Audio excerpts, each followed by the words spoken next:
I told you, what if I can find a way to get Mishloach Manot of Purim to each one of the hostages? Is there a Jewish person that will not sign up? Is there a Jewish person that's not going to go all out on this Mishloach Manot? Now, you're not going to send a Mishloach Manot with a couple of chocolates and a little root beer. No!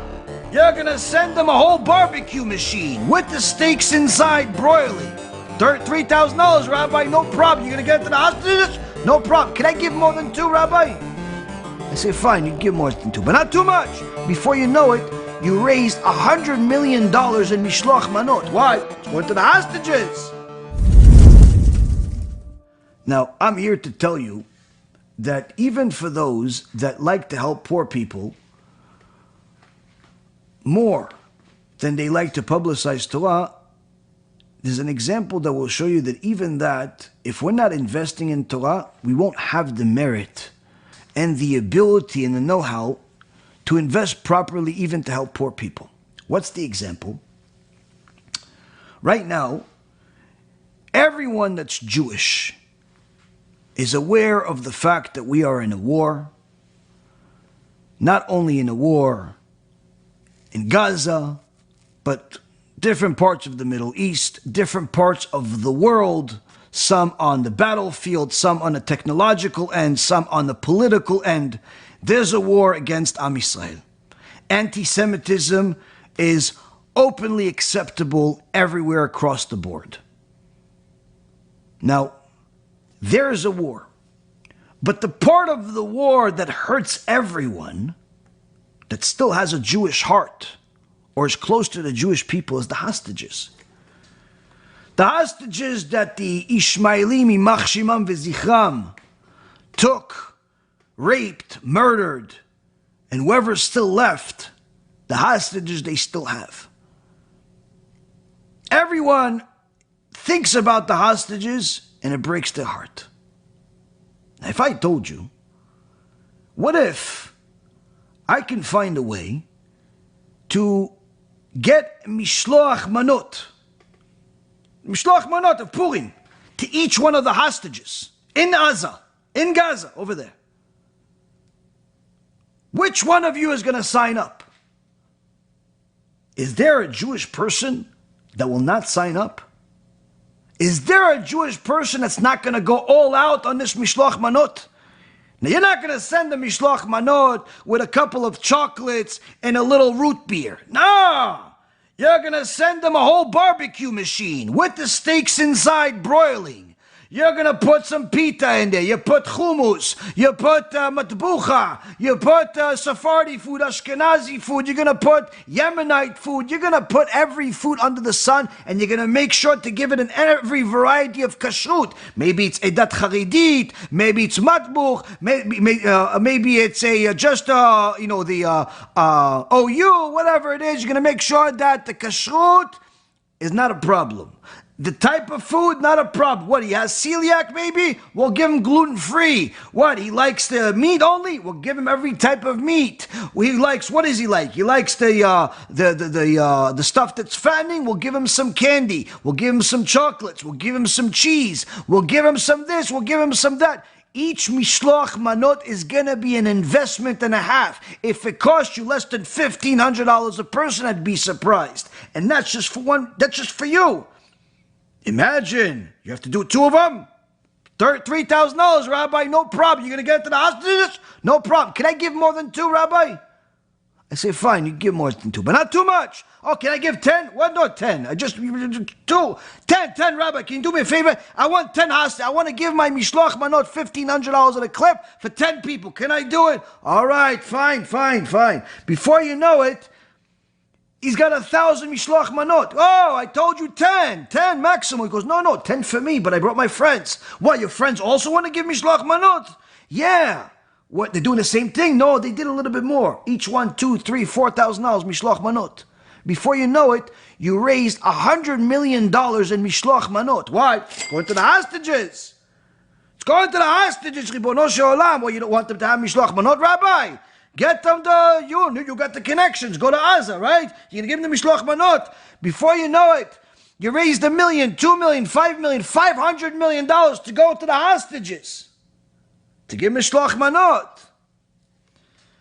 Why? You want to do mitzvah, right? You want to do mitzvah. Now let me ask you a question. The hostages, you're right. If you could help them, you should help them. If you could send a Mishloach Manot, you should send Mishloach Manot. But is the hostage, whoever it is, whether it's that little cute baby, may HaShem protect him, or it's the mother, or it's the guy that's sitting next to him, or it's somebody else's daughter, or somebody else's son, or somebody else's father, are any of them better than the Jewish people that are not hostages right now? But they're not hostages of Gaza, but they're hostages of poverty, where they don't have food, they don't have money to even have a celebration on Chanukah. They don't have money to celebrate Pesach. They don't have money to celebrate Shavuot. And needless to say, they don't have money to celebrate Purim right now.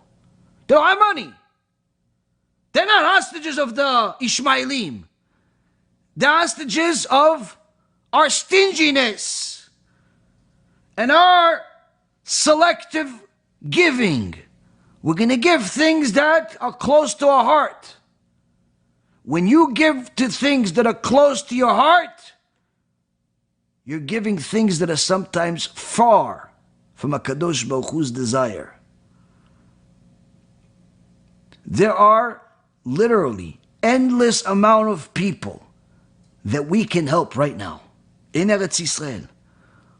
We've gone far above and beyond year after year to help the poor in Eretz Yisrael, not only during the holidays and before the holidays, but during the entire year. Every day there's a new story. Every day somebody else is getting married and they don't have money to pay for the wedding. Every day somebody's having a baby and they need to pay for basic things. Every day somebody needs diapers. Every day somebody needs food for their 5 kids and the husband died or the husband left or something happened. Every day there's a new story. And every day we try to do whatever we can. Yeah, just put it on the card. Put it on the card. Rabbi, the card is getting tired already. Yeah, just put it on the card. You want to do a campaign? No time for campaigns. Just more. Just help these poor people. What are you going to do? There's literally not enough time in the day to help all the people that we could possibly help. But unfortunately, when people make decisions based on their emotions instead of based on what the Torah obligates us to do, we make the wrong decisions. Now I agree with you. If I had the opportunity to send a Mishloach Manot to each one of the hostages, I'll easily send a $1,500 Mishloach Manot to them. But you know what that means also? That when I help the poor people, I have to give nothing less than $1,500. Nothing less than $3,000. Nothing less than whatever it is I would do to something that pinches my heart. So when I see people send me messages and say, Rabbi, I donated to the campaign, and they send me a screenshot of what they donated, it makes me happy they donate. Unless I know them a little more, and I know that this guy makes $100,000 a year. This girl makes $250,000 a year. This guy makes $500,000 a year. This person lives in a $2 million house.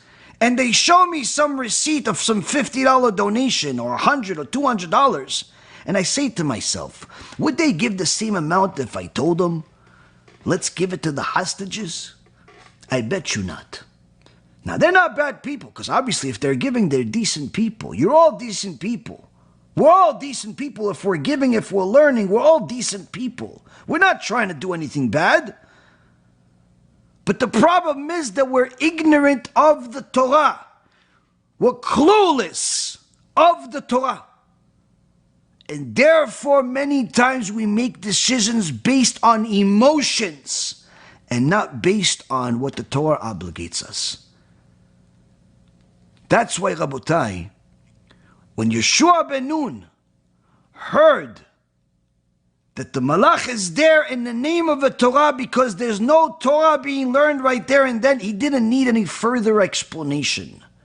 Immediately he went inside to the depths of the Torah.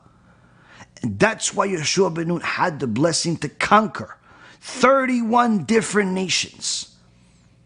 That's why Yeshua ben Nun had to receive the kavod, the honor of having this entire holiday of Purim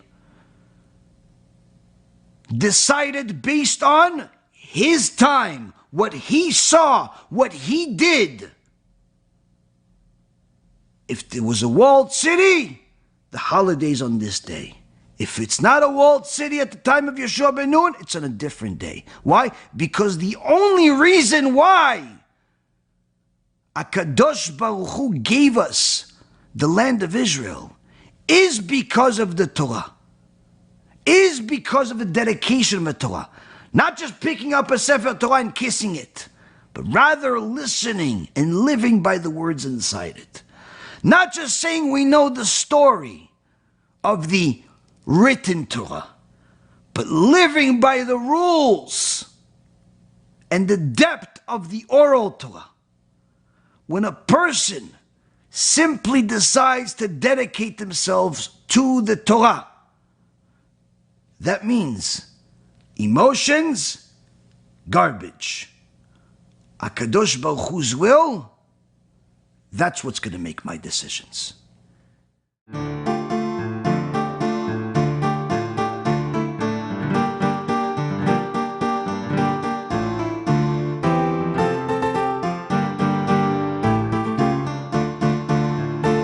Let me know what you think, and make sure to share it, because other people need to learn too.